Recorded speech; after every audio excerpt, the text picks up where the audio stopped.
Adela and Hedyeh. I'm just looking at your science cat now. So you've chosen to do Saturn with all its rings. You've got a lot of good information here about Saturn, so that was really good. And it's the second largest planet. You've said it's the sixth planet in the solar system. You've said it doesn't have any water, but it does have lots of gases. You've listed temperatures, how it compares. It's very, very large, yeah. And what would it make it appealing to be inhabitable or habitable?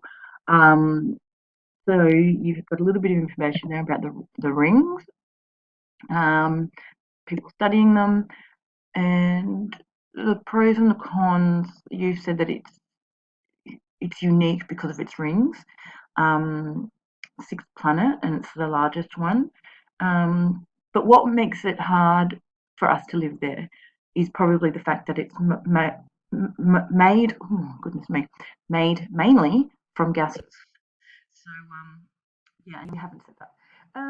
So look, you did everything reasonably well. The best part was the planetary description, and put all of your references. So these references that you've put down the bottom, which is where you've got the information from, collect all those up and put them in a bibliography section at the end. That would be great. I've given you 17 out of 32, which is 53%. So well done. Thank you.